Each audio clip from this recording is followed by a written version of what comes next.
Hey guys, tonight we're stepping into something darker than usual.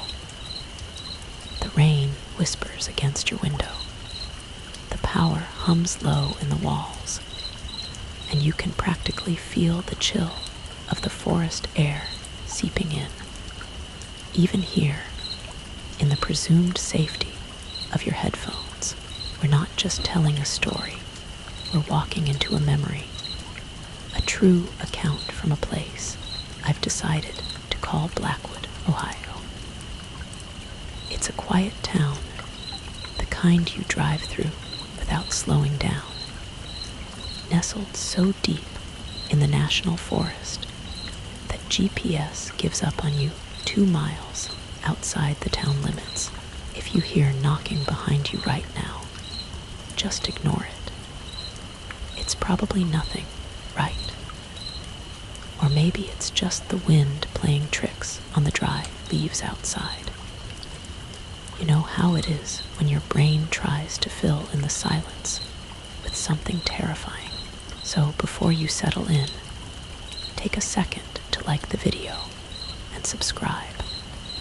But only if you're brave enough to handle what's coming.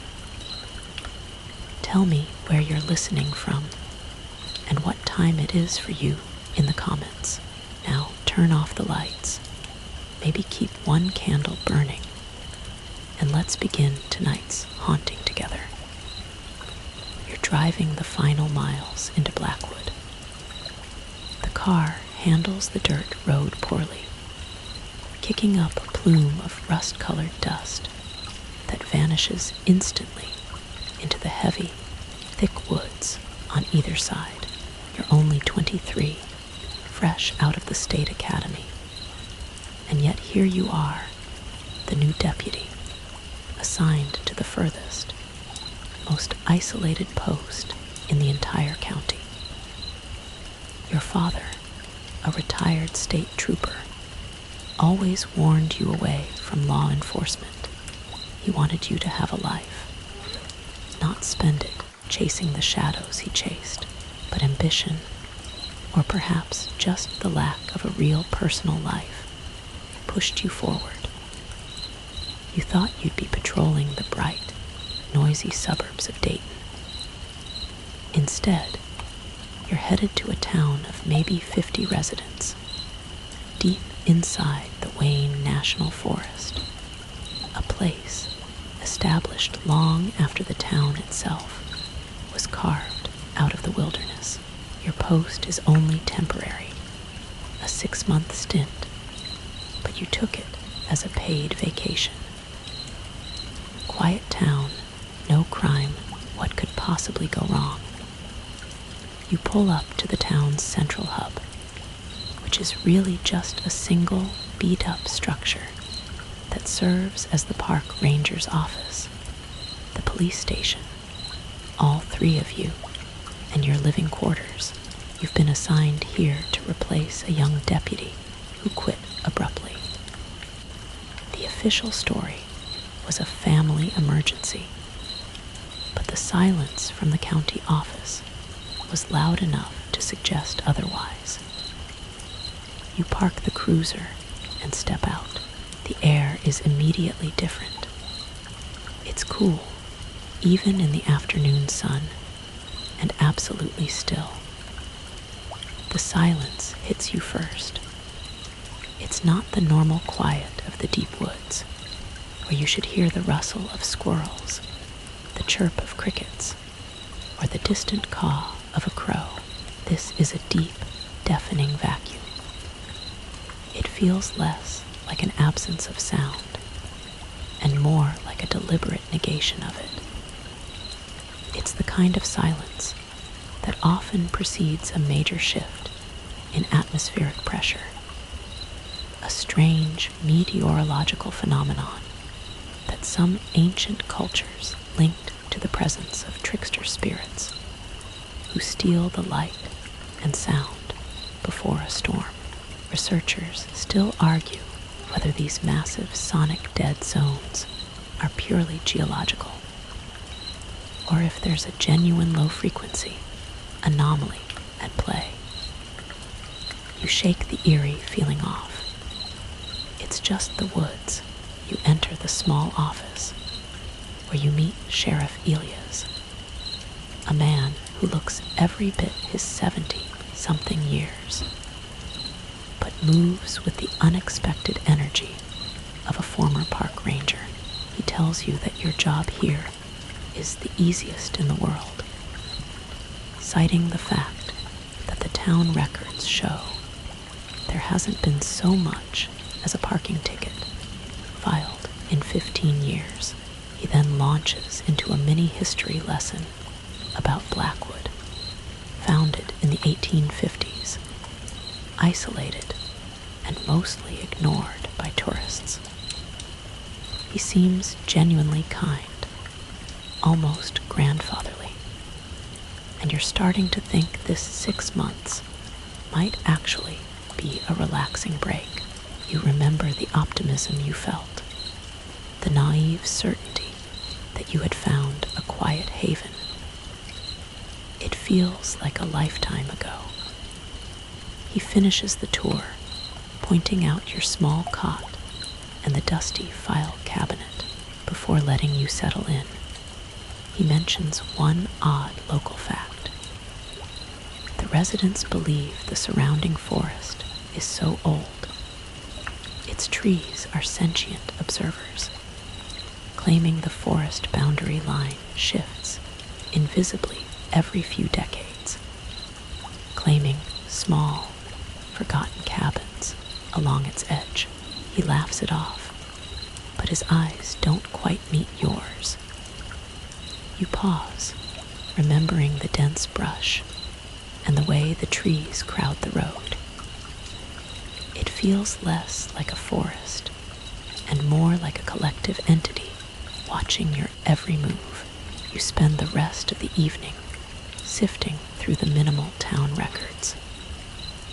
The file cabinet is mostly empty, holding only outdated manuals and a handful of property maps. You notice the homes are clustered oddly.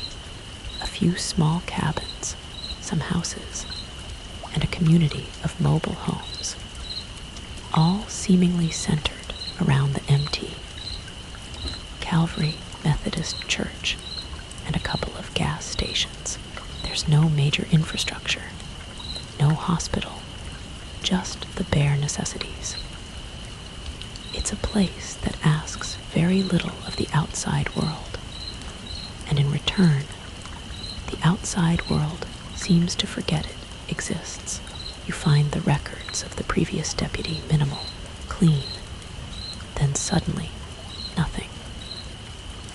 No exit interview, no final log, just a gap.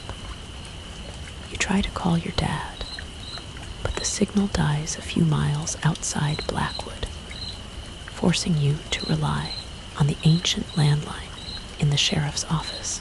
You leave a voicemail instead, lying that the town is bustling and you're settling in well.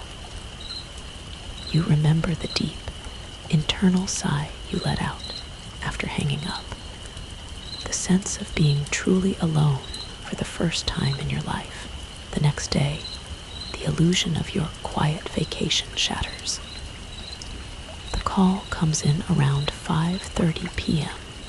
It's a woman, barely coherent, saying her daughter, Sarah Jenkins, never returned from her morning hike. Sarah, they assure you, knew the forest well, but the woods here, the sheriff warns you, are famously easy to get turned around in. The mother expected Sarah home for lunch, and now, hours later, the panic is setting in. You step back out into the cool evening air, strapping on your gear, the metallic tang of your service pistol, a cold comfort against your hip. The sheriff is already organizing a small search party of locals, their faces grim, but strangely resigned. You're directed to a trail near Sarah's house. As you walk, the The sense of soundlessness from the day before returns, amplified by the approaching twilight. It's not just the missing birds and insects. The wind seems to bypass the trees, and the leaves don't crunch quite right under your boots. They sound muffled, as if the air itself is denser here, absorbing vibration.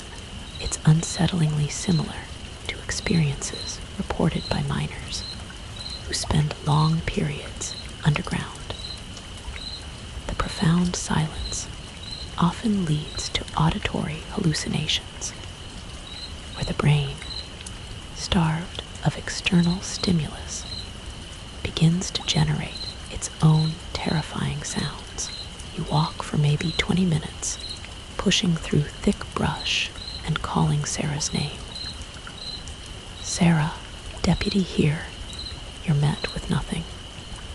Then, about 50 yards ahead, you hear a sound. It's faint, but undeniably there. A twig snaps. You freeze, heart slamming against your ribs. Sarah, you call out again, louder this time. Silence. You stand there, weapon hand twitching near your holster, listening to the oppressive quiet. Then you hear it, a low, distorted whisper. Sarah, it's your voice. Not the sound of your voice echoing, but a separate, distinct voice calling her name from the trees ahead. You feel the blood drain from your face, suddenly understanding why the previous deputy left. You remember the old Cherokee superstition that if you hear your name called in the woods with no one around, you should never answer, because it's a skinwalker or a similar entity attempting to lure you off the trail and steal your soul. You grip your pistol. Hello, you ask, forcing the word past a dry throat. Hello. The mimicry comes back instantly, this time from your right, close enough to make you spin around. Your professional training kicks in, overriding the primal fear. This isn't a lost hiker. This is a deliberate, mocking ambush. Your senses are overloaded. You realize the fear isn't just about the voices. It's the unnatural stillness, the silence acting as a vacuum, making your heart thud in your chest like a drum in an empty cathedral. The air feels heavy, and you instinctively know you are not alone. Something large is watching you. You're alone in the sound deprivation chamber of the Blackwood Forest, and the only other sound is you. The mocking chorus of your own voice begins to move around you. Who's there? A voice whispers directly behind your left ear. Hello. It laughs from the dense cover of a massive, black-barked oak. It's a twisted, playful malice, designed purely to break your focus and induce panic. You draw your service pistol, the click of the slide loud and sharp in the vacuum. You know this isn't standard procedure for a missing person search, but the concept of an ambush, a twisted, psychological attack, feels chillingly real. You remember the stories from the academy about officers who snapped under extreme sensory pressure, but you fight back, trying to anchor yourself to your training. You spin towards a large pile of fallen, decaying logs. A loud thump has just erupted from behind them. It was a solid, dull sound, unlike the snapping twigs, suggesting something heavy and corporeal. You advance slowly, weapon raised, moving through the unnaturally quiet woods. The voices, your voices, vanish the moment you move. They were only there to hold you in place, to paralyze you as you round the brush pile. Your flashlight beam catches something impossible. A pair of white tennis shoes sticking out from beneath a moss-covered log. The sudden transition from psychological terror to brutal reality hits you like a physical blow. You had just spent 6 months in the academy, watching endless hours of body cam footage, horrific accidents, shooting aftermaths, decaying remains. You thought you were desensitized to death in all its gruesome forms. But this is different. This is personal. Just an hour ago, you were assuring a distraught mother everything would be fine. You carefully approach the body. It is Sarah Jenkins. She's lying in the damp dirt, surrounded by small, broken branches. Your training screams at you to check for a pulse, to attempt resuscitation, to hope that the thump you heard was simply her falling from a small height, knocked unconscious. You reach out, your fingers pressing against the cold skin of her neck. Rigor mortis has already set in. The body is cold and stiff. She didn't just fall. She has been dead for hours. This realization, the immediate jump to the reality of cold, unfeeling death, crushes the last remnants of your optimistic vacation mindset. You scan her exposed skin. No cuts, no gashes, nothing that immediately suggests a struggle or defensive wounds. A thick, snapped tree branch lies nearby. You quickly assess the scene, an accidental fall, perhaps while climbing a tree to get a better view, landing hard on the branch. It seems plausible, even if the state of decomposition suggests she died many hours before the thump you heard. This is a key detail, the kind of anomaly that investigative psychologists call a cognitive dissonance trigger. A fact that so severely contradicts your sensory experience that it immediately opens your mind to non-rational explanations. The hardest thing you've ever had to do is walk back to the Jenkins home. You see the father's blank, disbelieving stare and the mother's face as she collapses.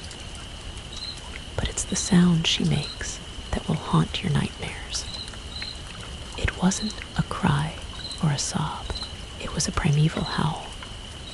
A sound that felt like it encompassed every tragedy and suffering endured in a lifetime.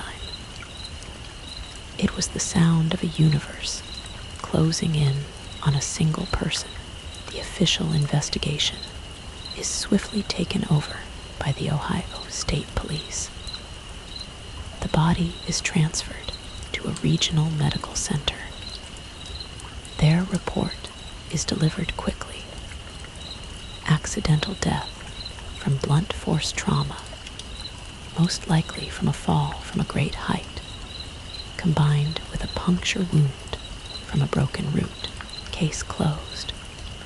Your superiors seem relieved to wipe the slate clean. You remember signing your report, the cold, heavy realization that you omitted the voices. You told yourself it was just nerves, an overactive imagination triggered by the deep woods. You couldn't be the fresh-faced deputy reporting a sentient, mocking echo to the state police. If only you had. If only that had been the case. The entire town turns out for Sarah Jenkins' funeral at the MT, Calvary Methodist Church. The small, humble structure is packed, people lining the walls, unified by the grim, shared burden of grief. The service is quiet, overshadowed by the stark truth of a life cut short. There's no silver lining, no comforting thought of a life well lived, only the acute, palpable awareness of everything she will never get to experience. You didn't know Sarah, but the weight of her stolen future chokes you up. This is the inherent dread of the sudden, unnatural death. It creates an emotional vortex that pulls in even strangers. You stand back, near the edge of the small, weed-choked cemetery. You're wearing your dress uniform, but you feel like an intruder, the bearer of the worst possible news. You don't want the family to have to see your face again. As the final mourners leave, their vehicles kicking up the dry dirt, you notice someone else remaining. He is standing at the far end of the gravesite, a solitary figure, watching the men begin the process of lowering the casket. It's Mr. White Elk, the only Seneca elder in the area. He doesn't technically live in Blackwood. His small, secluded cabin is located 5 miles past the official town line, deep within a section of the forest the locals rarely enter. He is a quiet man, polite but reserved, who keeps to himself. You are surprised when he raises a hand and motions you over. You check to make sure the funeral workers are focused on their task, an instinctual move of discretion. As you approach, Mr. White Elk takes a slow, deliberate look around. He's nervous, his eyes darting into the shadows of the surrounding trees. "We need to talk, Deputy," he says, his voice a low gravel. "About what, Mr. White Elk?" you ask, your professional demeanor automatically kicking in. He glances pointedly at the 2 men working on the grave. "Not here. It's about the Jenkins girl. You were the one who found her." You start to walk away, shaking your head. "I can't discuss an open case, sir. You know that." He takes 1 step closer and asks a question that stops you dead in your tracks, freezing you more effectively than the silence in the woods ever could. "You heard your own voice in the woods, didn't you?" You turn back. Your carefully constructed mask of skeptical professionalism shatters. Your stunned, wide-eyed look is all the confirmation he needs. You are about to demand to know how he could possibly know that, but he cuts you off, shaking his head slightly, his gaze intense. "Not here. Come with me." You follow him in your cruiser, driving the winding, overgrown dirt road that leads to his cabin. It takes you deeper into the forest, away from the faint lights of Blackwood, swallowing you in the oppressive darkness. The cabin itself is small and remote, a tiny island of wood and shadow. You remember the ominous feeling the place gave you, the cold knot of dread that something fundamentally wrong was about to be revealed. It was a primal fear, the kind described in the concept of harrowing, a real-world superstition where isolated homesteads were believed to be targeted by malevolent forces that used extreme loneliness as a spiritual gateway. Inside, the cabin is a single, clean room with a cot, a small stove, and 2 rocking chairs facing a crude iron fireplace. He motions you to a seat and begins placing wood on the fire.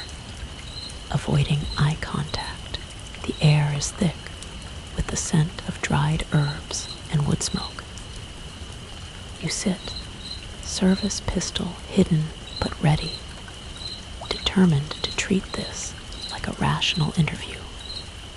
Even as your hands are sweating, the silence between you is heavy, waiting for the elder to speak his impossible truth. Mr. White Elk finally sits down in the rocking chair opposite you. The fire crackles faintly, the only sound in the otherwise tomb-like cabin. He looks you straight in the eye, and the fear in his gaze is not for himself, but for you. He knows something you don't, something the town has collectively agreed to forget.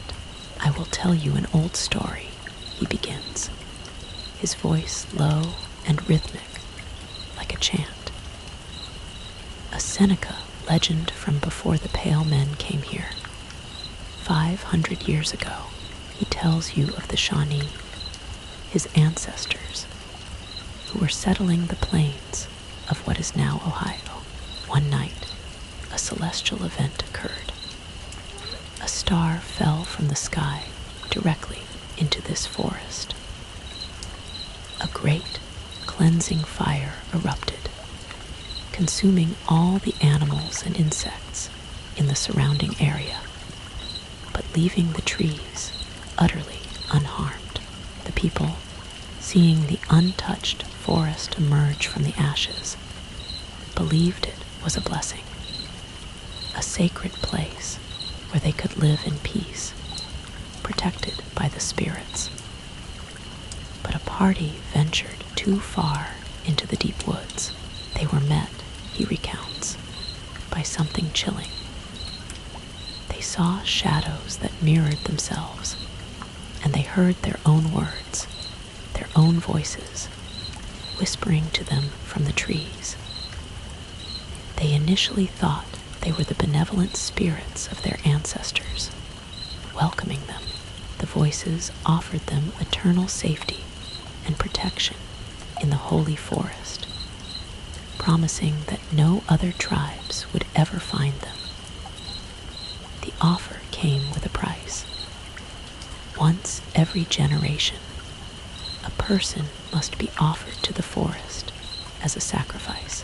When the chief refused, half the tribe was swallowed up in one night, vanishing without a trace. The survivors fled, proclaiming the forest was cursed by demons. As he speaks, you feel a cold certainty settle in your stomach, replacing the earlier confusion. This is more than just folklore. It perfectly explains the voices, the isolation, and the unnatural silence you experienced. You want to dismiss it as superstitious mumbo-jumbo, the kind of tale told to children to keep them away from dangerous places, but you can't. You try to poke holes in the story, clinging to skepticism. If this is true, why does Blackwood exist? Why did anyone settle here? And why are you still here? He concedes that details change over centuries, but he points out that the true, ancient cursed forest is far larger than the tiny area surrounding Blackwood. The town, he explains, is built only on the outskirts of the ancient area, and the people grew up numb to the strangeness. He explains that his family only returned a century ago, generations after the town was established, and they never spoke of the legend, assuming the curse was forgotten. He reaches under his cot and pulls out a dusty, worn binder. Its pages are filled with old, brittle newspaper clippings dating back to the late 1800s. You look through them, your hands trembling as you scan the headlines. Child vanishes near Renville Cemetery. Hiker found dead in woods. Ruled accidental. Local man disappears during hunting trip.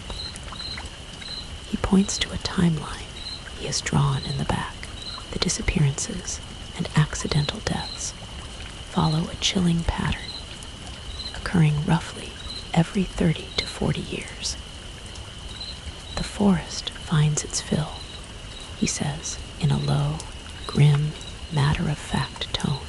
This pattern of cyclical, unexplained disappearances in rural or isolated areas is a recurring theme in horror folklore, often tied to concepts like a land curse or a waking entity that requires periodic sustenance. It's a real-world concept of fear based on a lack of pattern. Yet here, he shows you a terrifying, almost mechanical one. And no one else knows this, you ask, unable to hide the disbelief and dawning horror in your voice. Once you live in a place your entire life, you grow numb, he repeats. You, deputy, are an interloper. Only a stranger can see the terrible truth that years of quiet acceptance have buried. His words echo the psychological phenomenon where long-term residents of a high-risk area develop normalization of deviance, ignoring subtle signs of danger they've grown accustomed to. His words and the grim reality presented by the dusty binder force a terrifying mental review of your time in Blackwood. You think back to the forest, to the search for Sarah Jenkins. The unnatural silence. It wasn't just a lack of sound. It was the complete, total, and alien absence of life. Your mind drifts back to the park ranger's office, your small living space. You try to conjure the sound of a bird chirping outside your window, the high-pitched zzzt of a mosquito, or the distant caw of a crow. Nothing comes. For the entire week you've been stationed here, you haven't heard an insect buzz, seen a squirrel dart up a tree, or even a deer grazing. It's an ecological desert, yet the forest is lush, green, and thriving. The part of the Seneca legend about the fire consuming all life, except the trees, comes rushing back to you with devastating clarity. A great fire ravaged the land and killed all of the animals, but left the trees untouched. You look at Mr. White Elk, and he simply nods, his expression calm. In his eyes, you see your own reflection, a terrified young face, and more unnervingly, you see a terrible, burgeoning belief. You are forced to confront the absolute absurdity of the situation. You, a trained police officer, are now entertaining the idea that a dead young woman's death is tied to a mystic tale about demonic, carnivorous trees that fell from space centuries ago. Your anger flares, a desperate attempt to cling to the rational world. You stand up abruptly. You don't know if you're angrier at the elder for wasting your time with this ridiculous story, or angrier at yourself for nearly believing it. This internal conflict, the brain's furious attempt to reject information that threatens its established reality, is a known response to trauma and high strangeness reports, often leading to a phenomenon known as motivated reasoning. where a person discounts all evidence that doesn't fit a predetermined, safe conclusion. You shake your head violently, trying to clear the images of the whispering voices and the blood-stained headlines. "I'm leaving," you state, walking towards the door. Mr. White Elk tries to reason with you. "Deputy, you have to understand the pattern." You cut him off, your voice loud and sharp in the small cabin. "No, I understand the real world, Mr. White Elk. There's no Santa Claus, there's no Easter Bunny, and there is certainly no national forest haunted by evil demons that fell from the stars. The girl was a hiker. She fell. It was an accident. The state police closed the case. You admit you were acting like a complete jerk, lashing out because you were genuinely scared and frustrated by the feeling of being almost convinced. You stomp out of the cabin, the heavy wooden door slamming behind you, a final, defiant act of rejection against the madness.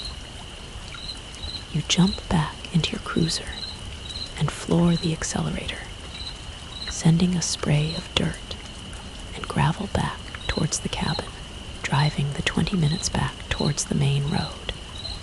The angry adrenaline begins to fade, replaced by a cold, hollow stress.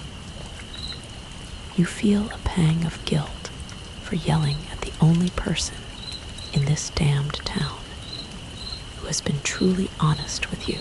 You realize that you should apologize. The weight of the forest presses in on the narrow road, the trees seeming to lean in towards your headlights. You decide to pull over, just to take a moment to collect yourself and reaffirm your rational mind.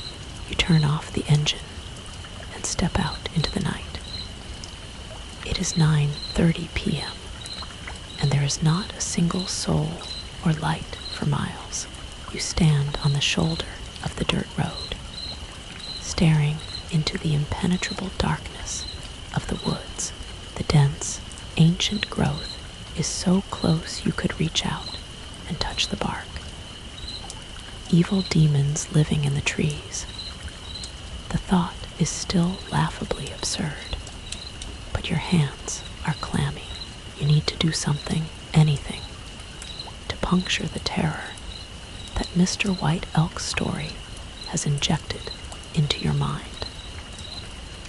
You need a physical act of defiance against this supernatural idiocy. You pull your pocket knife from your uniform pants. It's a sturdy, multi-tool model, the kind your father gave you on your 18th birthday. You walk up to the nearest large tree, a massive oak whose upper branches are completely obscured by the night sky. The act is childish, you know, but you need to assert control over this narrative. Holding the knife tight, you start to carve your first and last initials into the bark. D.R. You press the blade in hard, scraping away the rough outer layer, mumbling your frustration under your breath. "Superstitious crap," you mutter, digging the point deep into the inner layer. You finish the initials with a flourish, then step back, looking at your small act of vandalism. You feel a momentary satisfaction, a victory for rational thought over ancient fear. "What a load of shit," you say aloud, the words falling flat in the silent air. You reach up to wipe the knife blade clean, turning on your flashlight to ensure the metal is spotless before you fold it away. You flick the beam onto the blade and instantly freeze. It's not tree sap. The knife blade is coated in a glistening, viscous, dark red substance. It is unmistakably blood. You shine the flashlight onto the initials you just carved into the oak tree. The letters are defined not just by the scraped wood, but by the same dark, red fluid that is slowly dripping from the freshly cut bark, like sap weeping from a human wound. You haven't carved into wood, you have carved into flesh. The sheer, impossible horror of the sight locks your body up. Your mind screams, demanding a rational explanation, a bird, an animal, anything. But the blood is flowing from the fresh incisions in the bark, coating the trunk. Then you hear it. What a load of shit. It's your voice, the exact inflection and tone you used a moment ago. But it's coming from deeper into the forest, maybe 20 feet away, echoing your mockery. The terror is no longer psychological. It is here, solid and present. You drop the knife. Yeah, I know, right? A new voice says, also yours, but from the far left of the road. Who would believe a story like that? Your heart is hammering so violently, you can hear it thudding in your ears. A deafening counterpoint to the growing chorus of your own laughter. The trees surrounding you seem to sway slightly, subtly, as if sharing a joke at your expense. Evil trees, like that could ever happen. The voice is unmistakably coming from the very tree you just carved. It's mocking you, using your own words of defiance against you. The knowledge that this is happening, that the impossible, ancient legend is unfolding right here, is almost too much for your mind to process. You're experiencing what is sometimes termed an acute psychotic break in high-stress, isolated situations, where the mind retreats into an externalized fantasy to cope with incomprehensible trauma.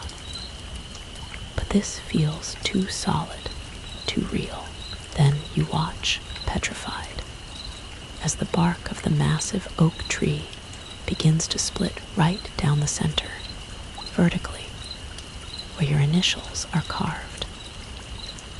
The split isn't clean, it's jagged, tearing like an old wound. As the two sides of the bark peel back, there is no wood inside.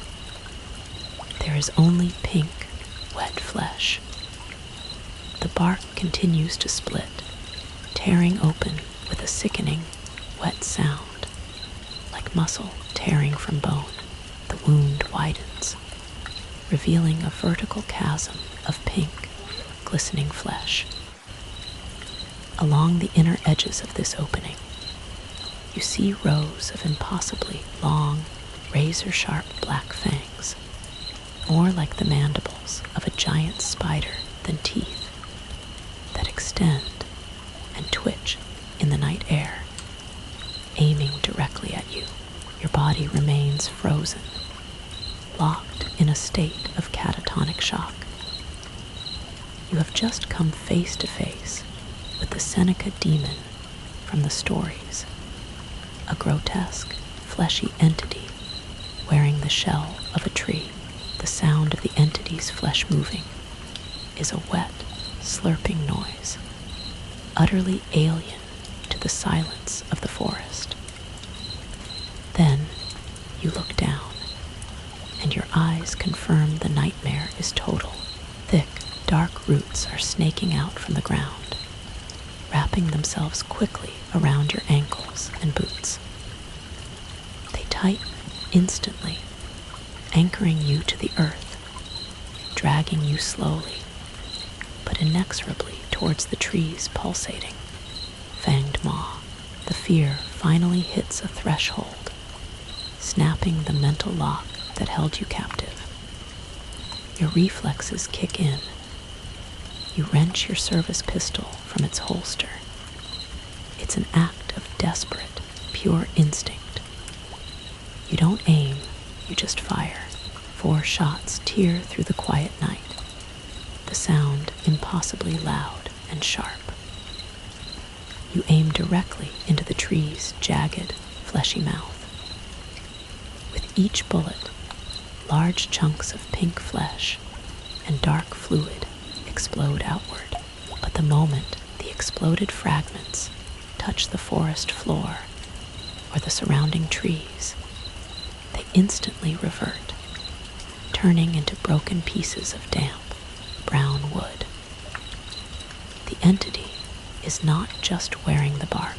Its flesh is somehow composed of the wood. This shape-shifting characteristic is a hallmark of many ancient demonic entities in folklore, such as the Slavic Leshy, a malevolent forest spirit capable of changing its shape to lure or trap victims. The creature lets out a sound that is not your voice. It's a screaming roar, deep and resonant, utterly foreign, filled with either pain or immense, primal rage. It's an alien voice that sounds like rocks grinding together, a sound that doesn't belong on this planet. Its massive, horizontal branches begin to whip and swing, attempting to strike you, but they fall just short of making contact. The roots, however, are pulling harder, digging into your leather boots. You see peripherally that the surrounding trees are beginning to stir, their branches swaying unnaturally, their bark starting to ripple and split. You realize this isn't one monster, it's a collective. You've wounded one, but you've woken them all. You know, with absolute certainty, that if you don't break free now, you will be pulled into that pulsating maw and swallowed. You empty the remaining rounds of your clip into the base of the wounded tree, aiming for the anchor points of the roots. The impact is enough, a momentary release of tension. You wrench your boots free from the root's clutches, the leather screaming as it pulls away from the earth. You are running. You're reloading your pistol as you backpedal, firing indiscriminately at the dark forms of the trees that are now visibly opening up around you. By the time you reach your patrol car, you don't even bother with the shotgun rack. You throw yourself inside, slam the door, and floor the gas pedal. The car spins wildly on the loose dirt, finally catching grip, and you drive away from Blackwood and the screaming, laughing woods as fast as the engine will carry you. You resign from your position that very week. You don't file a report. You don't speak to Sheriff Elias. You just turn in your keys, pack the few belongings you brought with you, and drive until the forest is well behind you. You don't look back. You remember the raw, visceral terror that fueled your escape, a kind of primal animal flight that leaves no room for regret or explanation. When you were debriefing, the official explanation was the sudden, overwhelming stress of the Sarah Jenkins case. You let them believe it. It's been a little over 5 years since that night. You now live and work in the Nevada desert. You took a job as a security guard for a small casino, a mindless, low-stress position where the only thing you have to deal with is bad judgment and good luck. It's a decent enough existence. The irony is not lost on you. You moved from a dense, living forest to a landscape of rock and sand, exchanging the quiet menace of nature for the loud, bright chaos of a windowless casino floor. You have learned to cope. Most of the time, you function normally, but the memory is always there, a cold, heavy lump in your chest. There are still the sleepless nights where you wake up in a cold sweat, paralyzed, convinced you're back in the darkness. The sound of your own mocking laughter echoing through the trees. The sticky, wet sound of the flesh-eating oak preparing to consume you. It's a genuine form of trauma. The experience so far outside the bounds of normal human reality that it leads to a specific type of PTSD, often diagnosed in those who have survived encounters with phenomena the clinical world can't explain. Researchers still argue whether these psychological events are purely internal or a legitimate reaction to an external, terrifying stimulus. You have not set foot in Ohio since then, and you never will. You avoid documentaries about the environment. You even park as far away from the decorative landscaping outside the casino as possible. If you're wondering why you moved so far into the desert, why you chose a life surrounded by concrete and the manufactured light of neon, the answer is simple, and it brings us to the end of your time in Blackwood. You want to live the rest of your life without ever having to look at a tree again. The sight of bark, the sound of leaves rustling, the massive, still presence of ancient wood, it all brings the terror rushing back. You traded the green, breathing world for the sterile, predictable world of the high desert, because predictability is safety. You are sitting here, 5 years later, telling this story because you need to get it out. You need to warn people about Blackwood and the silent, hungry woods. You know it sounds insane, a police officer quitting his job because a tree tried to eat him. But you also know, with a certainty that will never leave you, that the old Seneca legend was real. The forest still finds its fill, and you were just lucky enough to be the one who got away. You check the time on your phone. Its light momentarily blinding.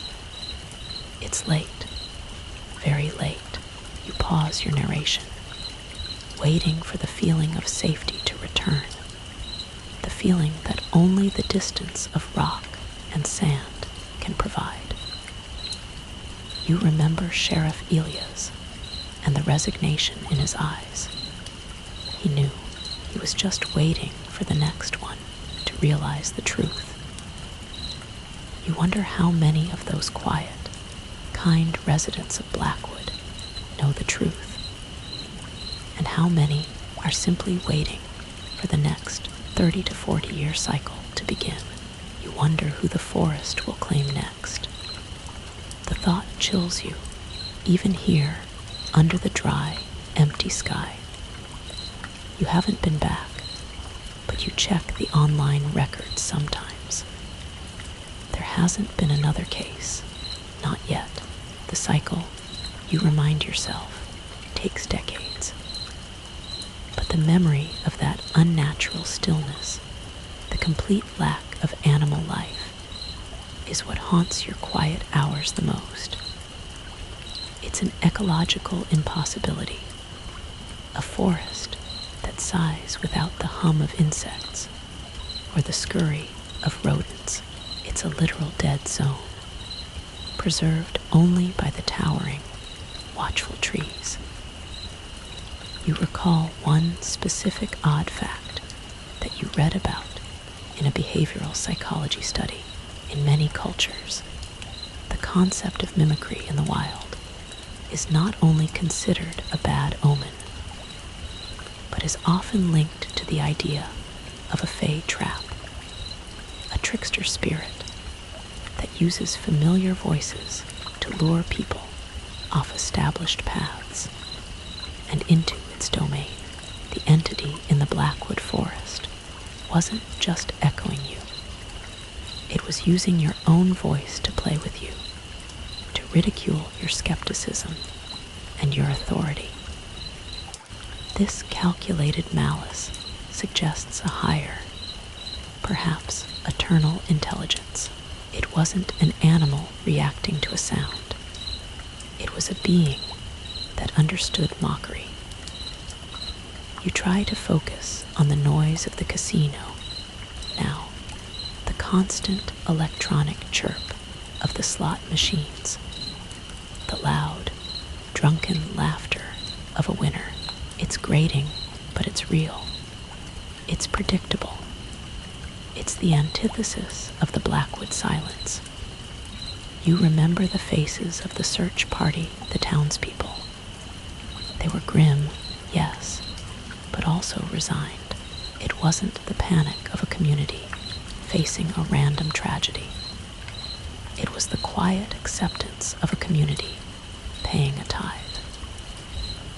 Sheriff Elias, the older man with the park ranger demeanor, clearly knew the truth, but his duty was to the town, not to the truth of the state police.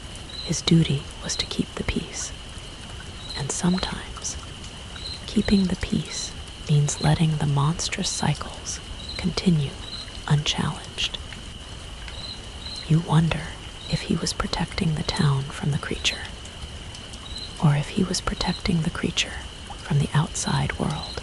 You now realize why the town was so isolated.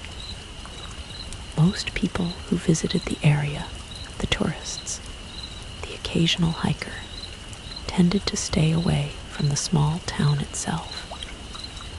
It wasn't isolated by chance. It was isolated by design. The residents knew, unconsciously or consciously, that the silence was a warning. You pull out the dusty, old Seneca legend in your mind again.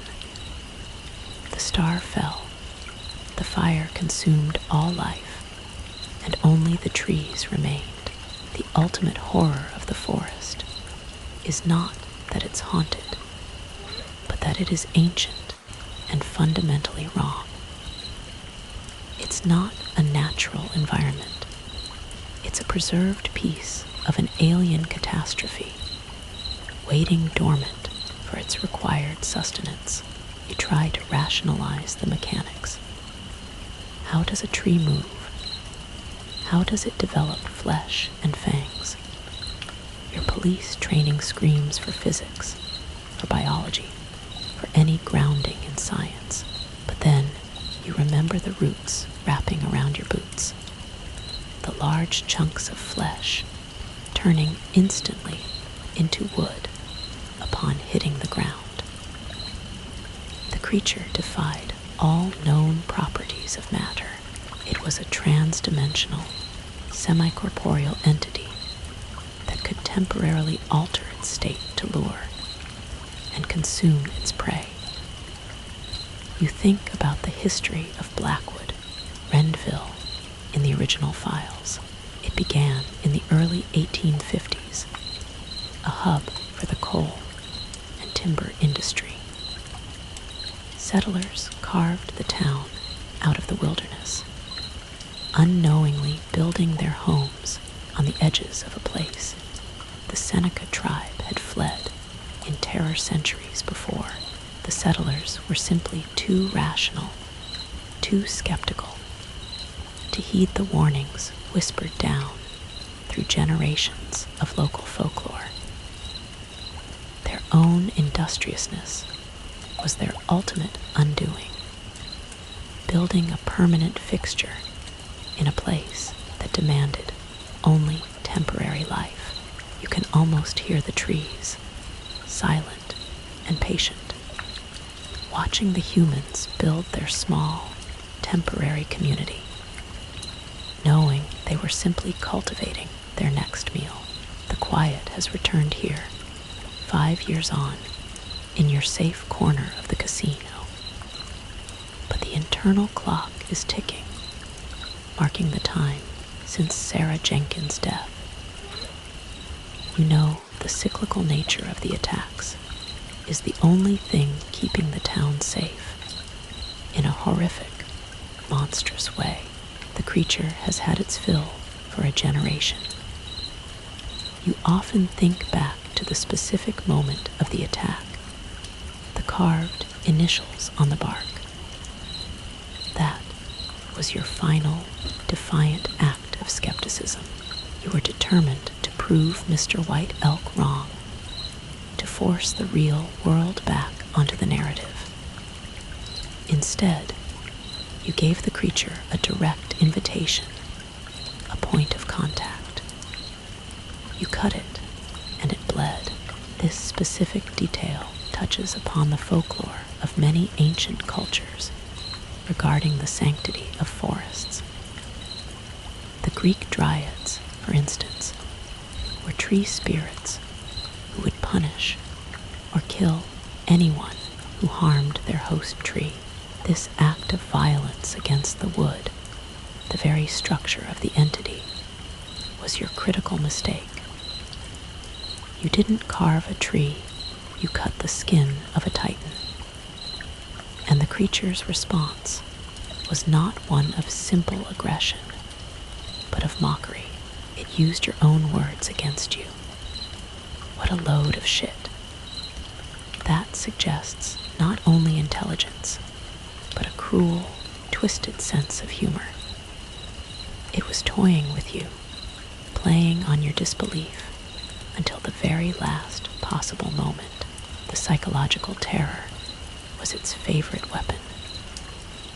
You remember the feeling of your boots being pulled by the roots, the physical paralysis that preceded your reaction. That paralysis is the final stage of the entity's lure, a real-world concept similar to sleep paralysis, where the mind is awake, but the body is chemically immobilized. It's the feeling of being helplessly aware, while a shadow entity prepares to consume you. That's what the creature induced in you, a waking paralysis, designed to make your consumption effortless. You've tried to find a scientific explanation for the mimicry. Some researchers explore the concept of psychic echoes, arguing that trauma or intense emotion can leave a residual energetic imprint on an environment, only to be picked up later. But this wasn't an echo of Sarah Jenkins' fear. It was a real-time, intelligent reproduction of your own voice and words, used in a conversational, mocking manner. It was far beyond residual energy. It was a conscious performance. You realize that in your entire time in the forest, you only saw one other human who genuinely seemed to belong there, Mr. White Elk. Even the sheriff was a former park ranger, an outsider who came to accept the rules. The elder, descended from the Seneca tribe who fled the place, carried the memory, the unbroken continuity of terror. He was the single point of truth in a sea of willful ignorance. His desire to talk to you, the interloper, was a desperate, generational plea to stop the cycle. You wonder if he is still there, living in his remote cabin, watching the silent forest. He chose to live with the known truth, while the town chose to live with the convenient lie. Which is the braver choice? to run from the unknown or to stay and face the monstrous known. You know your answer. You're watching neon lights flicker in the dry desert, not hearing a cricket chirp under 1,000-year-old oak. The relief you feel here is proportional to the distance you put between yourself and that place. The human brain's capacity to filter out terrifying reality is vast, but you broke the filter. And once you see the living, breathing, fanged truth of the world, you can never go back to believing the lie. You know that Blackwood, Ohio, still stands, a quiet, forgotten town in the middle of a national forest. And you also know that, somewhere deep within that forest, the creature has already begun its long, patient, silent wait for the next generation's due. The horror is that it is not a rare event. It is a scheduled one.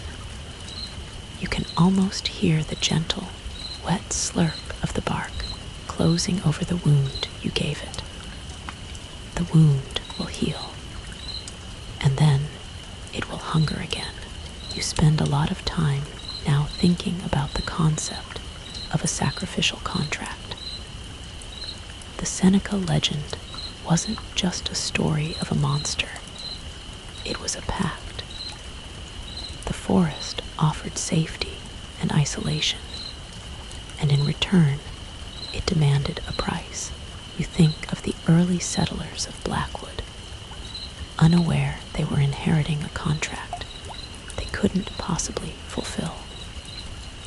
Or perhaps inheriting a contract that the original Shawnee chiefs had refused. Either way, the townspeople are living on borrowed time and borrowed security. You remember reading an eerie fact about the Rendlesham Forest incident, where strange lights and occurrences in an English forest were allegedly dismissed by authorities. The psychological pattern is the same. Deny the strange, fear the unexplainable, and maintain the public facade of control. The sheriff, by filing Sarah's case as an accidental death, was maintaining the town's safety, not physical safety, but psychological safety. He kept the secret, ensuring the entity remained a manageable myth to the outside world. But the fear of that place is a kind of contagion. You moved over 2,000 miles, but you still check the trees outside your casino parking lot, ensuring they are just passive wood and leaves. The desert is your ultimate sanctuary because it is a landscape of death, a place where things struggle to live. The forest, however, was a place of monstrous life, a life that demanded death. You often have flashes of the event, moments where your mind tries to replay the firing of the pistol. You were not aiming to kill. You were aiming to break the spell.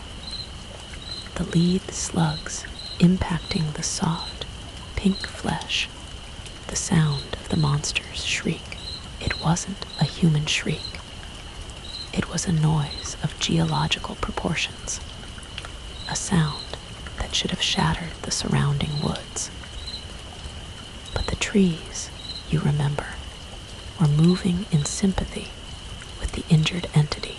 They were all connected, part of a vast, intelligent, underground network.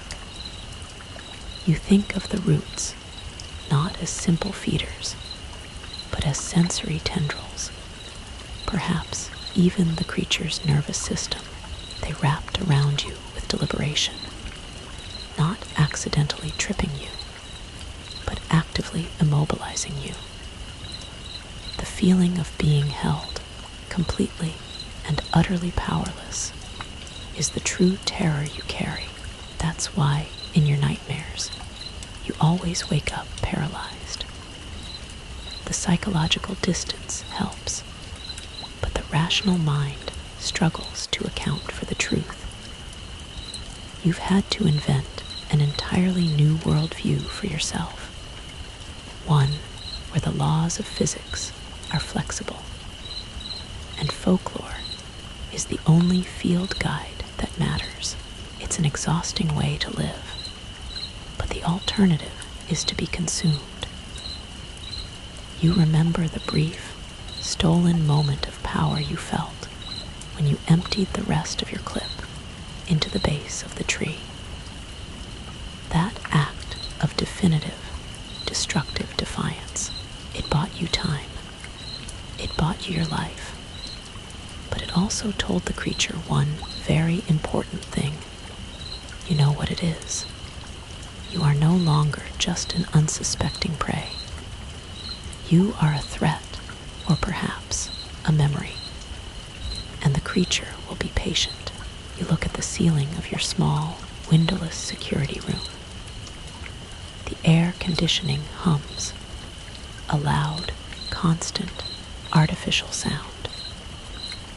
It is a necessary noise, a constant distraction from the deep, total silence that lives inside your memory. Silence, you now know, is not peaceful. Silence is hungry. The small details from that night still pierce your concentration like shards of glass. The fact that the tree was able to perfectly mimic your voice, your specific tone of exasperation when you muttered, "What a load of shit." That level of fidelity is baffling. It's not just a parrot-like copy. It implies a deep understanding of human language, and more terrifyingly, human emotion and intent. It was throwing your own arrogant dismissal back in your face. This ability to perfectly imitate human speech, and even thought, is a prominent feature in legends of the Wendigo, a monstrous entity from Algonquin folklore, believed to inhabit the deep woods and use the voices of lost loved ones to lure travelers to their death.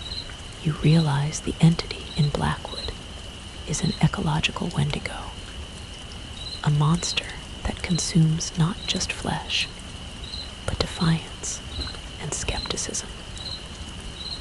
You've spent countless hours trying to find another explanation for the animal silence. You studied reports on infrasound, very low-frequency sound waves that can be imperceptible to humans, but can cause nausea, anxiety, and the flight response in animals. Could the trees be emitting some kind of continuous infrasound to keep the woods clear of wildlife? It's a compelling, scientific explanation, but it doesn't account for the bleeding bark or the razor fangs. It's the old dichotomy, scientific possibility meets paranormal certainty. You remember the feeling of absolute coldness in the woods, even though it was a relatively mild evening. Cold spots are often associated with paranormal activity, a supposed draining of thermal energy by the entity. But what if the creature feeds on heat? What if the intense cold was a physical sign of the creature's massive, energy-sucking presence? It creates a chilling image. The great oak, a biological furnace, pulling the warmth from the air and from the life within it. The most insidious part of the entire affair was the town's conspiracy of silence. The residents, kind and welcoming as they were during your initial potluck, never mentioned the disappearances, never mentioned the silence. Their resignation was total.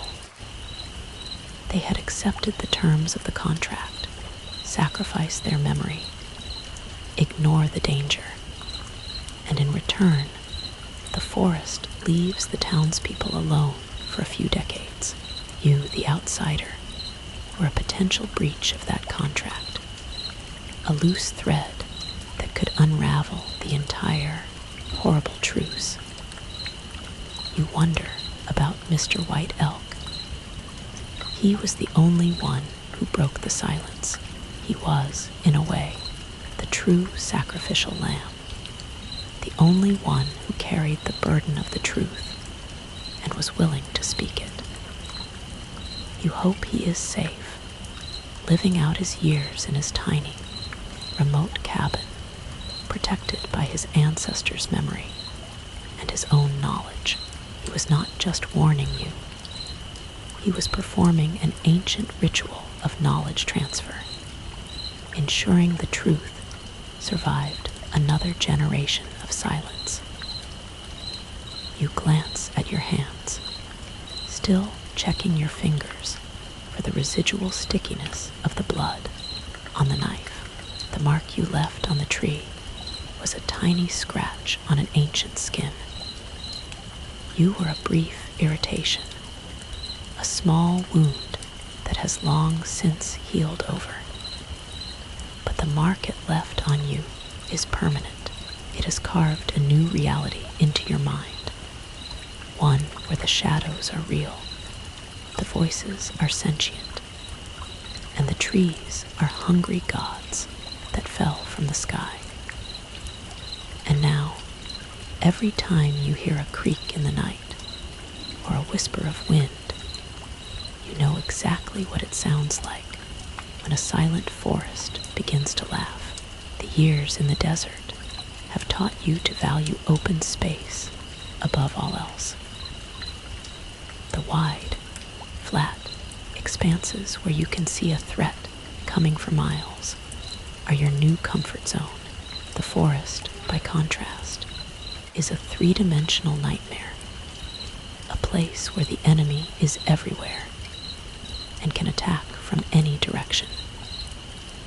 The concept of an inverted ecology, where the predators are the plants and the mammals are absent, is the true horror of Blackwood. You realize you left behind a town that had achieved a horrific form of sustainable terror. They had found a way to live alongside their monster. The secret to their survival was not courage or cleverness. It was total submission to the creature's cycle. By accepting the accidental deaths and ignoring the silence, they ensured the monster remained content and limited its consumption to a manageable generational interval. The memory of the tree opening, the pink, wet flesh, is the final, most visceral image. It wasn't a monster, it was an organ. It was a digestive tract, an anatomical impossibility made real, the way the black fangs extended, like the jaws of a deep-sea anglerfish, seeking out its prey. You were not fighting a plant or an animal. You were fighting a biological system designed by alien parameters. You often think of the final moment before you fled, when you saw the surrounding trees begin to move. That means the entire section of the forest, the vast, deep part Mr. White Elk warned you about, is the creature.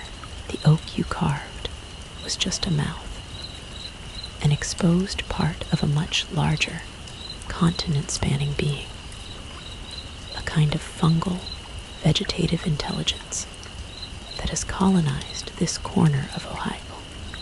Since the comet struck 5 centuries ago, this concept of a vast, interconnected, malevolent intelligence existing beneath the surface is known in real-world horror as the Shoggoth principle, a single, massive, amorphous entity that manifests discrete, localized horrors.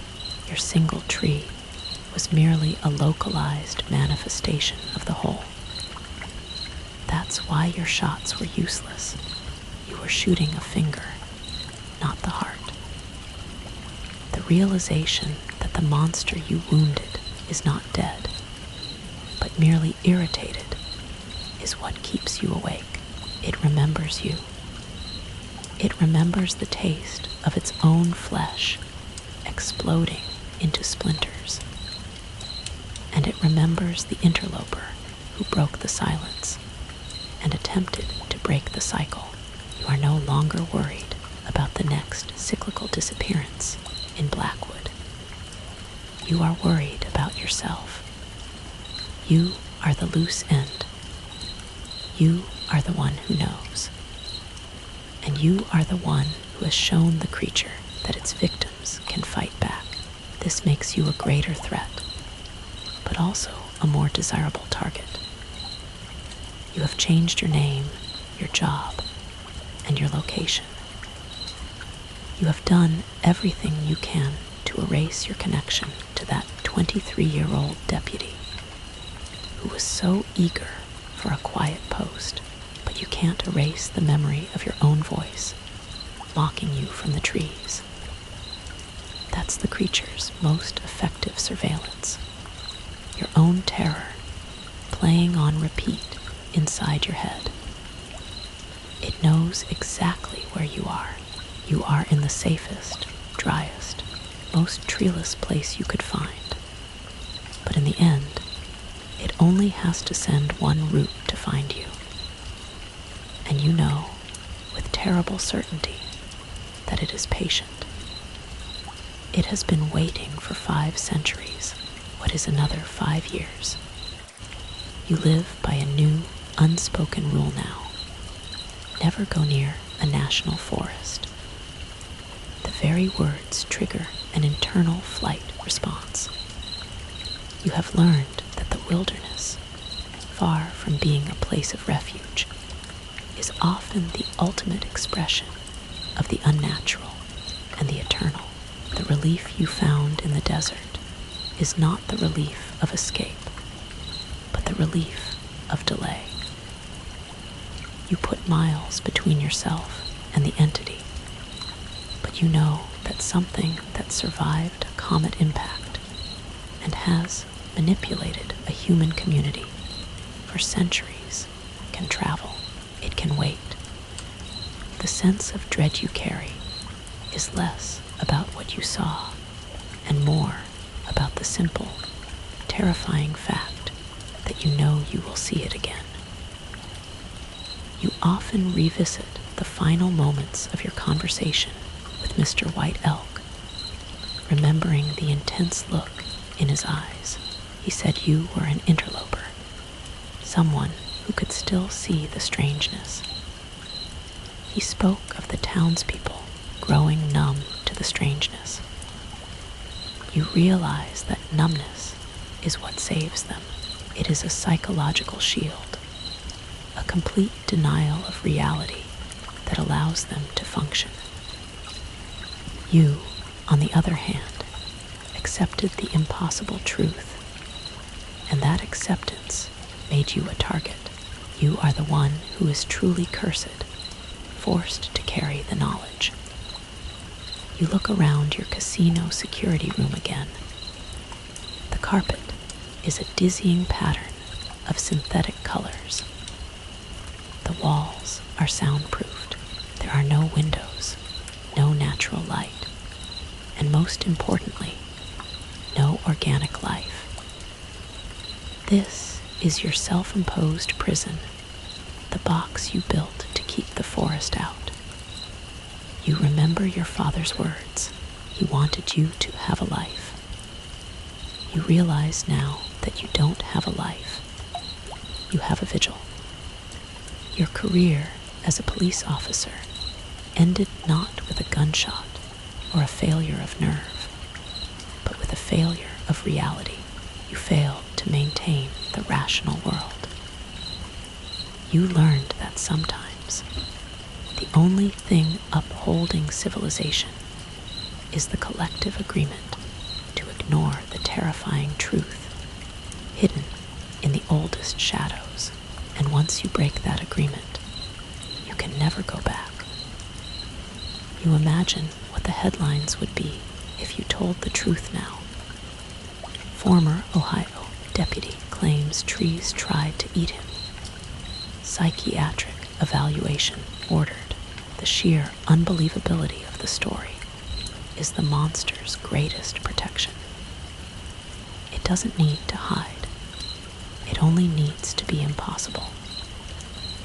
This inability for the truth to be communicated or accepted by the broader human population is a core theme in many Lovecraftian horror narratives, where the sheer scale of the truth drives men to madness. You place your hand over your chest, feeling the steady, predictable rhythm of your heart. It's a small, frail thing, and you know the creature doesn't need it. It needs the life inside it, the heat, the energy, the soul, or whatever it is that the Seneca tribe understood as the proper price for safe passage. You have survived 5 years. You've proven the elder right in your ability to survive outside the creature's immediate domain. But you also proved the creature right. You are running constantly from the one single fact that defines your existence. You're not a security guard. You are a fugitive from a vegetable god. You close your eyes, take a deep, shaky breath, and listen to the relentless, fake cheer of the slot machines. It's enough. It has to be. You wonder if you'll ever truly be free, or if the life you're leading now is just a long, terrifying delay before the final, inevitable encounter. You think of the next rainstorm and the roots that connect everything underground, and you think of the single oak tree in Blackwood, its wound long since closed, its patience vast. You wait, and you listen in the dry, predictable safety of the desert, knowing that the whispers are only silent for now. It's time to step back from the edge now, to let the light back in. The story is over. The terrible truth of Blackwood has been shared, and you, the listener, are safe for now. Remember that what we've discussed tonight is only a legend, a scary story whispered in the deep shadows of the internet. Turn up the lights. Listen to the real, normal sounds outside your window, the rush of traffic, the hum of the refrigerator, the ordinary sounds of the predictable world. Let the comfort of the commonplace wash away the oppressive silence of the forest. The desert is a long way from Ohio, and the mind is a powerful thing, capable of creating great darkness, but also great solace. Thank you for joining me in the shadows tonight. Get up, stretch, and reclaim your space. The nightmare is over. Sleep peacefully if you can. Name your space. The nightmare is over. Sleep peacefully.